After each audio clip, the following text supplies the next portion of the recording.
Tuhan Yesus, terima kasih untuk pagi hari ini. Kami tahu Tuhan ada bersama-sama dengan kami. Itulah sebabnya sekali lagi kami minta tolong Tuhan berbicara buat kami dari firman kebenaran. Roh Kudus tolong kami supaya kami paham firman Tuhan. Sehingga biarlah dalam keputusan kami tiap-tiap hari kami berani memutuskan untuk belajar latihan untuk taat kepada firman Tuhan yang kami pahami. Supaya biarlah nama Tuhan dipermuliakan di dalam kehidupan kami. Sementara kami dengarkan firman, Tuhan memberkati kami dengan kekuatan dari Tuhan, dengan damai sejahtera dari Tuhan. Kepada Tuhan seluruh kemuliaan di dalam nama Yesus kami berdoa. Amin. Amin. Silakan duduk Bapak Ibu.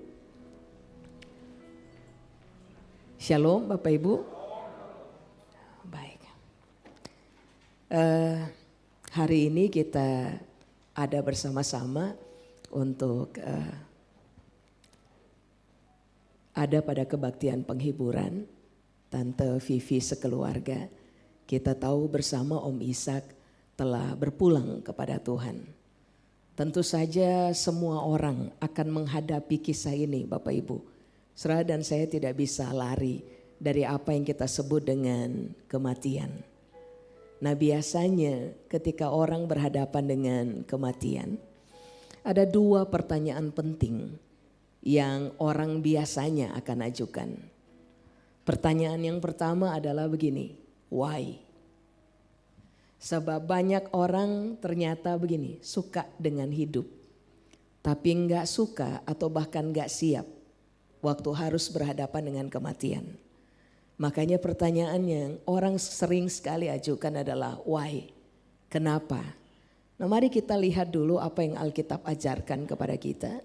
Supaya pada akhirnya saudara dan saya akan ditemukan sebagai orang-orang yang siap untuk berhadapan dengan kematian. Amin. Coba, mari saya ajak saudara untuk buka bersama dengan saya dalam Ayub pasal yang pertama. Ayat 20 sampai dengan ayat 22. Kita akan lihat firman Tuhan berkata apa. Supaya ini akan menjadi prinsip kita bersama. Lalu kita akan menjadi orang-orang yang berhenti sudah bertanya why kepada Tuhan. Ketika harus berhadapan dengan kata itu tuh, kematian. Ayub pasal yang pertama, saya baca ayat 20 sampai dengan ayat yang ke-22 kepada kita. Ayat 20 Alkitab bilang, lalu berdirilah Ayub, lalu mengoyak jubahnya dan mencukur kepalanya, kemudian sujudlah ia dan menyembah. Ayat 21 katanya, dengan telanjang aku keluar dari kandungan ibuku, dengan telanjang juga aku akan kembali ke dalamnya. Tuhan yang memberi, Tuhan yang mengambil, terpujilah nama Tuhan. Dalam kesemuanya itu, Ayub tidak berbuat dosa dan tidak menuduh Allah berbuat yang kurang patut. Saudara tentu tahu sekali apa yang terjadi pada kisah itu. Alkitab berkata dalam Ayub pasal yang pertama, bahwa Ayub mengalami tragedi yang sangat hebat.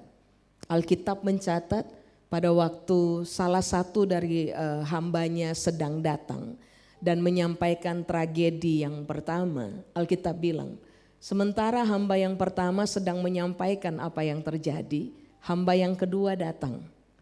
Lalu menyampaikan apa yang kemudian tragedi kedua yang terjadi. Alkitab juga bilang, sementara hamba yang kedua sedang menyampaikan tragedi yang Ayub hadapi, hamba yang ketiga datang.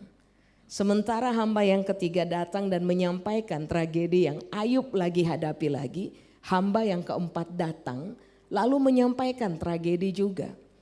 Jadi kitab Ayub sedang memberitahukan kepada kita dari kisah itu bahwa Ayub sedang berhadapan dengan tragedi yang datang bertubi-tubi.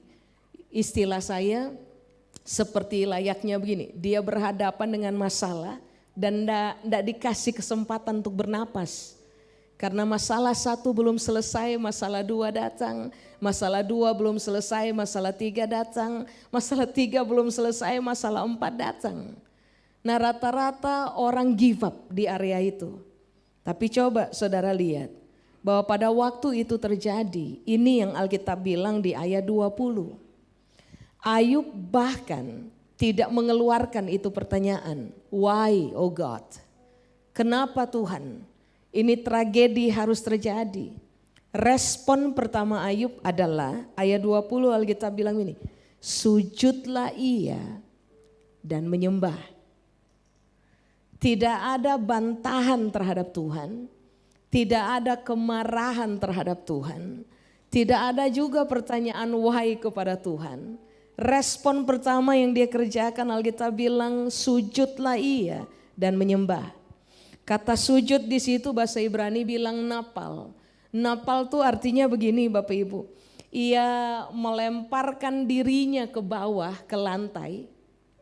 Lalu dalam kondisi remuk hati dia tetap begini memutuskan untuk menaruh dahinya di lantai, menempelkan dahinya di lantai. Itu adalah lambang merendahkan diri tingkat tertinggi kepada Tuhan. Napal, sujud. Lalu kata menyembah di situ bahasa Ibrani menggunakan kata saha. Saha itu artinya begini Bapak Ibu, merendahkan hati dan menunjukkan penghormatan tertinggi kepada Tuhan. Coba saudara lihat, waktu dia menghadapi tragedi yang besar, apa yang kemudian dia putuskan untuk kerjakan adalah dia lemparkan dirinya ke lantai, lalu dia tempelkan dahinya di lantai untuk menunjukkan bahwa apapun yang terjadi, saya akan tetap menghormati Tuhan dan dalam semua situasi yang terjadi, saya tidak punya alasan untuk mengangkat diri melawan Tuhan. Ini yang kemudian dia putuskan untuk kerjakan, dia merendahkan dirinya. Pertanyaannya adalah begini, bagaimana mungkin dengan semua peristiwa mengerikan yang dia alami? Bapak Ibu, kita hari ini tahu betul Om Ishak sudah berpulang kepada Tuhan.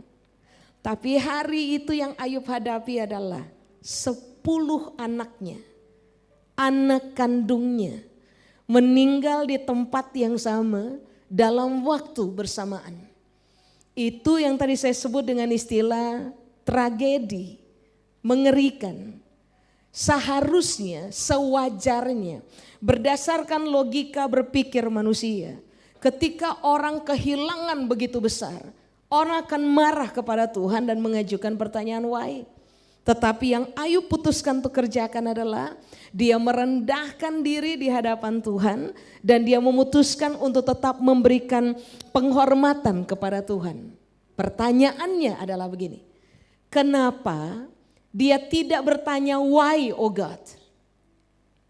Kenapa Tuhan lakukan ini untuk saya? Kenapa Tuhan buat sehingga semua anaknya saya meninggal? Kenapa Tuhan ambil semua yang saya punya?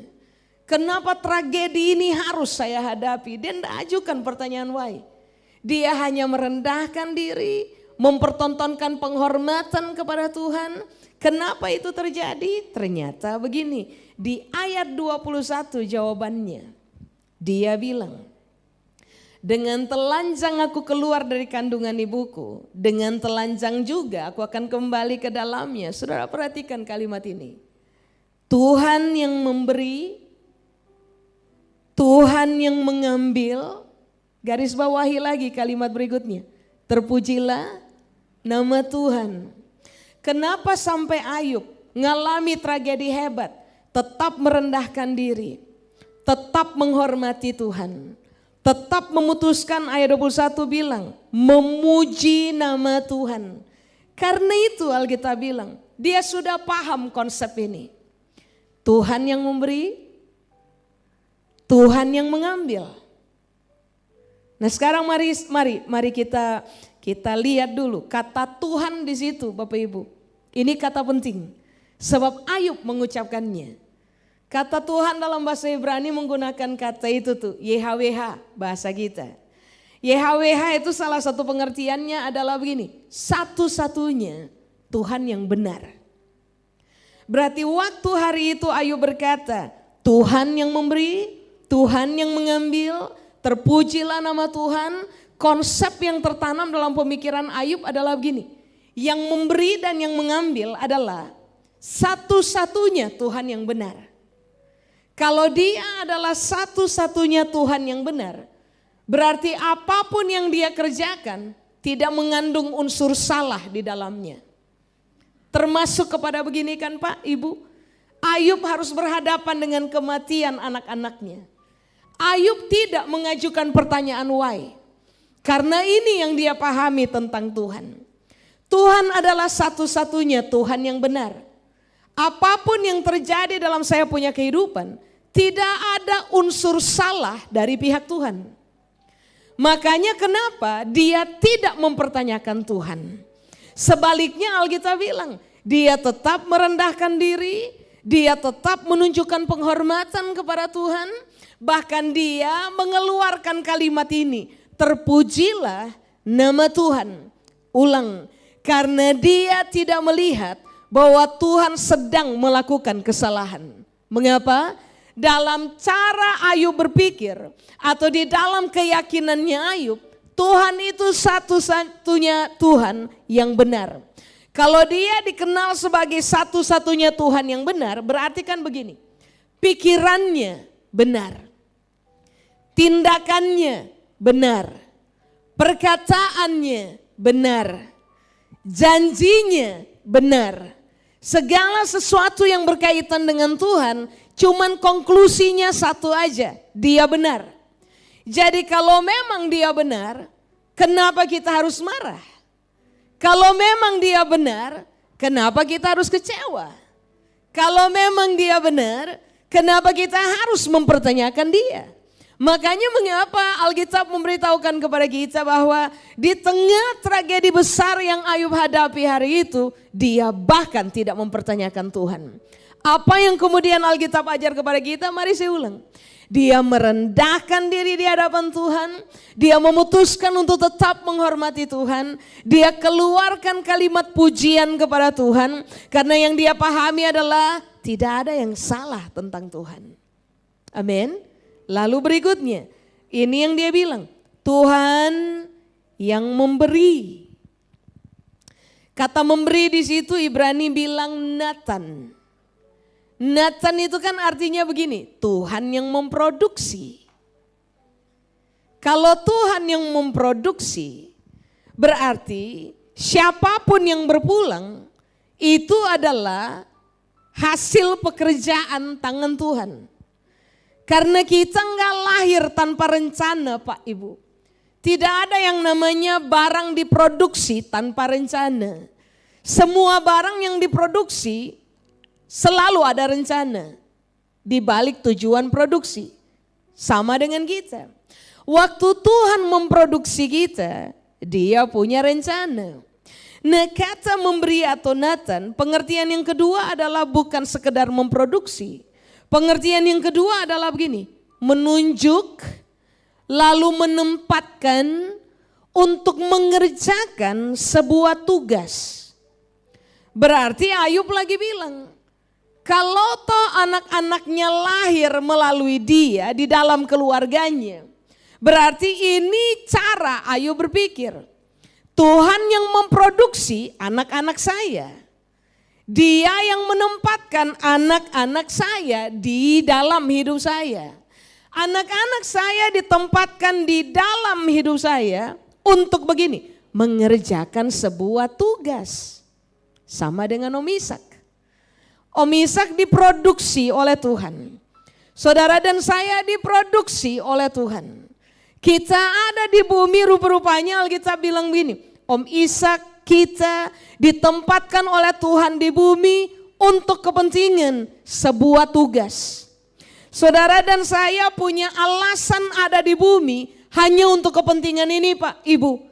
Kerjakan, Tuhan punya tugas. Berarti kan begini, kalau toh memang kita harus kembali kepada Tuhan, kita harus berpulang kepada Tuhan, Berarti kan Alkitab secara implisit memberitahukan kepada kita bahwa tugasnya kita udah selesai. Amin. Ulang. Kenapa kita ada di bumi? Karena kita punya sebuah tugas. Tugas dari siapa? Tugas dari Tuhan. Semua tugas harus dikerjakan di dalam tanggung jawab untuk supaya itu tugas selesai. Kalau tugas sudah selesai, adalah wajar kalau orang harus kembali kepada siapa yang mengutusnya. Amin. Bapak Ibu, saya punya ada sekolah yang kita bangun di NTT, Kupang. Sekian tahun yang lalu saya utus satu orang dari Surabaya untuk pergi ke Kupang menjadi kepala sekolah sebagai bagian dari pengutusan kita menjadi berkat di dunia pendidikan di daerah NTT. Nah, waktu saya utus dia, tugasnya cuma satu, jadi kepala sekolah, running sekolah, jadi berkat di sana, di NTT. Waktu dia sudah tinggal di sana, belum sampai 1 bulan. Waktu saya berkunjung ke sana, belum sampai dia tinggal 1 bulan, saya berkunjung untuk datangi dia, kunjungi dia. Dia datang ke saya dan nangis-nangis. Dia bilang, Kak, dia panggil saya Kak, Kak, enggak kuat, minta pulang. Saya bilang begini, tugasnya sudah dikerjakan atau belum? Dia bilang belum. Saya tanya ulang, paham tugasnya enggak? Dia bilang paham Kak. Lalu saya bilang, kalau sudah paham tentang tugas dan tugas belum dikerjakan, kenapa minta pulang? Saya bilang sama dia, cobalah lagi, bertahanlah sedikit, fokus dulu kerjakan tugas. Kalau toh tugas sudah selesai, tanpa kamu minta pulang pun, saya akan tarik pulang. Kalau tugas sudah selesai. Tahukah saudara, start dari hari itu, dia putuskan dia tinggal. Nah sekarang ini, suruh dia pulang susah sekali. Susah sekali, karena udah ngakar di NTT. Kecuali saya harus telepon dia khusus dan saya bilang begini. Saya sebut namanya dan saya bilang, jadi begini, saya memutuskan. Pulanglah dulu ke Surabaya. Ketemu lagi dengan saudara-saudara dulu. Kita recharge lagi, baru nanti kamu bisa pulang lagi ke NTT, baru dia mau terbang. Jadi saudara mengerti maksudnya? Pengutusan hanya dikerjakan karena alasan ada sebuah tugas. Kalau tugas sudah selesai, wajar orang dipanggil pulang. Nah, Ayub berkata, Tuhan yang memberi. Tuhan yang memproduksi kita, Tuhan yang menempatkan kita untuk sebuah tugas. Lalu dia lanjutkan dengan kalimat ini, Tuhan yang memanggil atau Tuhan yang mengambil. Bahasa Ibrani dari kata mengambil adalah lakah. Lakah itu artinya adalah begini Bapak Ibu, memanggil kembali, menerima kembali, membawa kembali. Berarti dari awal Ayub udah tahu. Kalau orang ditempatkan untuk sebuah tugas, kalau dalam pertimbangan Tuhan tugas sudah selesai, maka ini yang Ayub pahami tentang siapa Tuhan. Tuhan akan panggil itu orang kembali pulang. Tuhan akan menerima kembali itu orang pulang. Tuhan yang akan membawa kembali itu orang pulang. Kemana? Ke tempat di mana dia berada. Ke tempat pengutusan dimulai. Berarti kalau sekarang ditanya begini, kalau toh saudara mau bertanya, Tuhan why kematian? Sederhana, jawabannya cuma satu. Tugas dari siapapun yang dipanggil oleh Tuhan sudah selesai. Seharusnya pada titik ini kita mengajukan kalimat yang sama seperti Ayub.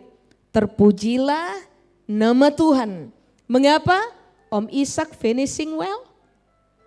Kita pun akan finishing well selama orientasi kita adalah saya hidup di bumi, ada kehendak Tuhan. Ada tugas Tuhan buat saya. Saya akan fokus mengerjakannya sampai tugas Tuhan selesai. Sampai saya ada pada titik finishing well. Kalau pada akhirnya Tuhan menimbang kita sudah selesaikan kita punya tugas, maka seharusnya pada waktu saudara dan saya harus dipanggil pulang.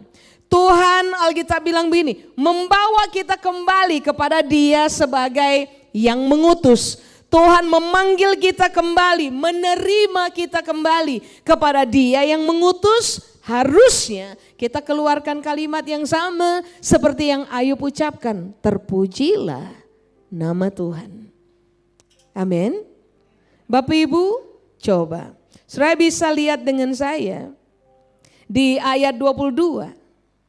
Di ayat 22, dengan semua kehilangan yang dia alami. Alkitab bilang begini, Ayub gak berbuat salah. Dan tidak menuduh Tuhan berbuat yang kurang patut.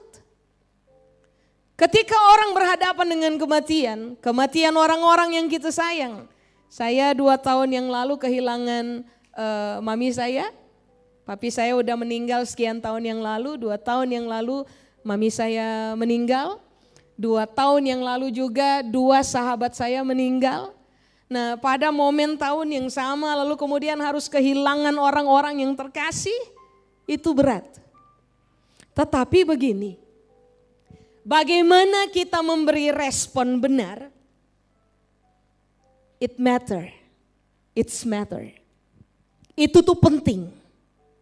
Sebab rupa-rupanya ayat 22 Alkitab bilang, sangat penting untuk didapati dalam kehidupan saudara dan saya. Waktu kita kehilangan orang terkasih, kita enggak menuduh Tuhan berbuat kurang patut. Waktu kita kehilangan orang terkasih, kita enggak berbuat dosa dengan cara begini. Mempertanyakan Tuhan dan menuduh ketidakadilan Tuhan. Menuduh Tuhan tidak adil.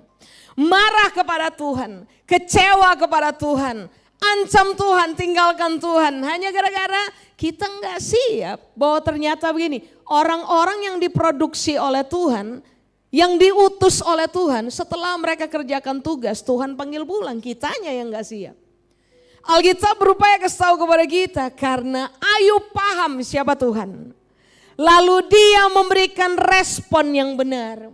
Alkitab bilang, Tuhan tidak melihat Ayub bikin salah, justru waktu dia berduka, tidak ada kesalahan yang Ayub bikin. Bapak Ibu, rata-rata dalam duka, ketika orang tidak paham tentang siapa Tuhan dan bagaimana Tuhan bekerja dalam kehidupan, dalam duka, orang punya potensi besar untuk mengerjakan pelanggaran. Dalam duka, orang punya potensi besar untuk memberikan reaksi yang salah. Tapi ini yang Alkitab bilang, karena Ayub paham betul siapa Tuhan, satu-satunya Tuhan benar. Dia tidak mungkin bikin salah dalam dia punya tindakan. Dia paham betul bahwa ini yang produksi Tuhan. Yang utus ke bumi juga Tuhan. Kalau Tuhan panggil pulang, itu Tuhan punya hak. Bukan kita punya hak. Makanya kenapa Ayub berkata terpujilah Tuhan. Alkitab bilang Ayub tidak berbuat dosa dari cara Tuhan melihat. Lalu yang berikutnya, Ayub tidak pernah menuduh Tuhan berbuat yang kurang patut.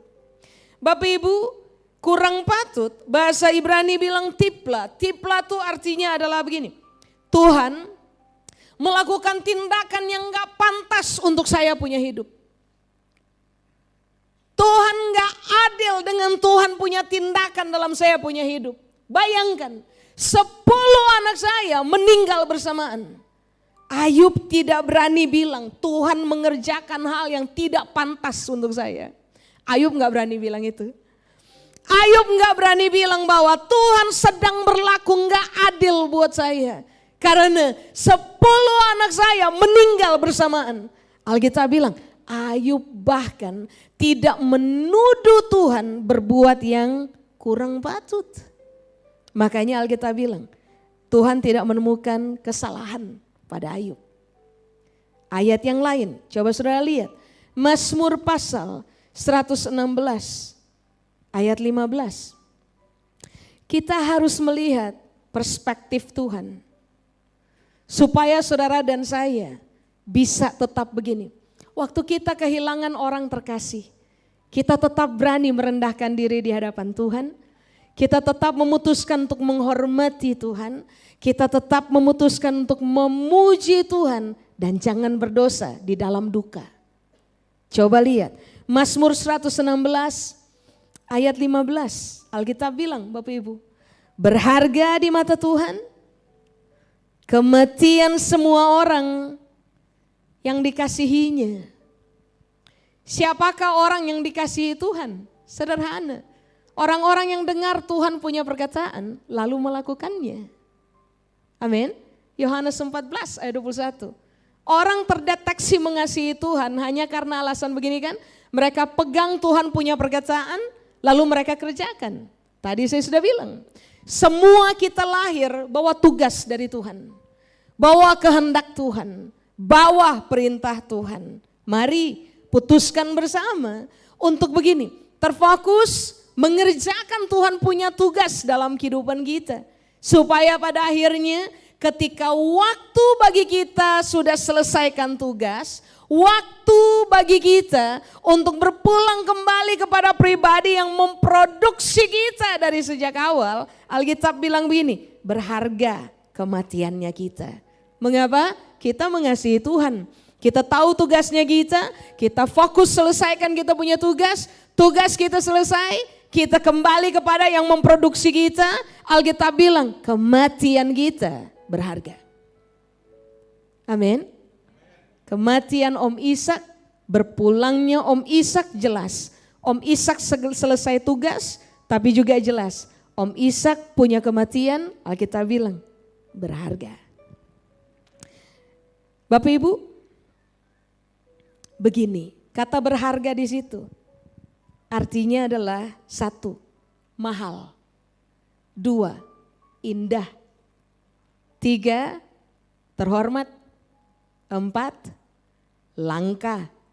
Berarti Alkitab lagi bilang, orang yang meninggal takut akan Tuhan itu langka. Alkitab sendiri bilang bahwa nanti di hari-hari terakhir kasih orang kepada Tuhan akan mengalami degradasi. Orang akan banyak sekali ditemukan meninggalkan Tuhan, meragukan Tuhan, mengutuk Tuhan, marah kepada Tuhan, kecewa kepada Tuhan dan putuskan enggak Tuhan-Tuhanan.